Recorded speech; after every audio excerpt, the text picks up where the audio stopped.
ఆముదం. ఆముదంలో ఎన్నో గుణాలున్నాయి.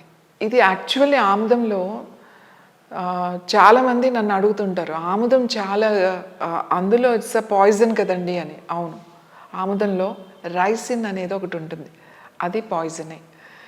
కానీ దాన్ని ఎలా ఉపయోగించాలో అలా ఉపయోగించాలి. అంటే అది పాయిజన్ కదా అంటే అందులో పాయిజన్ డైరెక్ట్గా ఉండదు, ఆ ప్రాసెస్ వేరేగా ఉంటుంది. ఈ ఆముదాన్ని తాగాలి అంటే, ఆముదం అనగానే అందరు గుర్తొచ్చేది ఏంటంటే ఆముదం తాగేయాలి, తాగేస్తే మోషన్స్ అయిపోతాయి, ఓన్లీ విరేచనం కోసం మాత్రమే ఆముదం, లేకపోతే అసలు అది అవసరం లేదు అనే దాంట్లో ఉన్నారు. ఆముదం తాగాల్సిన అవసరమే లేదు. మన చర్మం మీద పెట్టుకుంటే అది లోపలికి వెళ్ళిపోతుంది, అది లోపలికి పెనిట్రేట్ అయిపోతుంది అన్నమాట. ఏ ఆయిల్ కూడా అంత డీప్ టిష్యూ సెల్ లెవెల్లోకి ఏ ఆయిల్ వెళ్ళలేదు. ఒక్క ఆముదం మాత్రమే మీకు లోపలికి, అంటే పైన అప్లై చేస్తే లోపలికంటా వెళ్ళేది ఒక్క ఆముదం మాత్రమే వెళ్తుంది.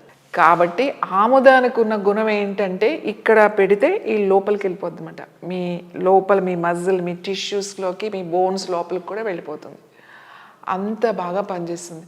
కళ్ళకి రాసుకుంటే మంచి నిద్ర పడుతుంది. ఎవరైనా నిద్ర లేని వాళ్ళు మనం నావెల్లో అంటే బొడ్డులో 2-3 చుక్కలు వేసుకొని మనం రాత్రి పడుకునే ముందు కొంచెం చిన్నగా ఇలా మసాజ్ చేసుకొని పడుకుంటే చాలా మంచిది. ప్రొద్దున్నే సాఫీగా విరోచనం అవుతుంది.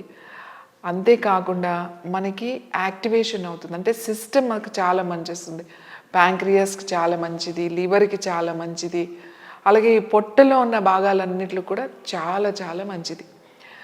ఆముదం తాగితే ఏమి రిజల్ట్ ఉందో అలాగే నాభిలో వేసుకుంటే కూడా అంతే రిజల్ట్ ఉంది. మోకాలు నొప్పి వచ్చింది అనుకోండి రాసుకోవచ్చు, దెబ్బలు తగిలినాయి అనుకోండి పిల్లలకి పైన రాశారనుకోండి చక్కగా మెత్తబడిపోతుంది, తొందరగా పుండు తగ్గిపోతుంది, తొందరగా మానిపోతుంది.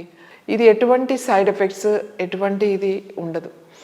ఇంకా ఈ ఏదైతే ఉందో ఈ అరుణయోగ ఆముదం చాలా స్వచ్ఛమైంది, చాలా ప్యూర్ మాట. అందులో ఎంతవరకు దాంట్లో ఉండాలో అంతవరకు కలిపి మేము చేస్తాం.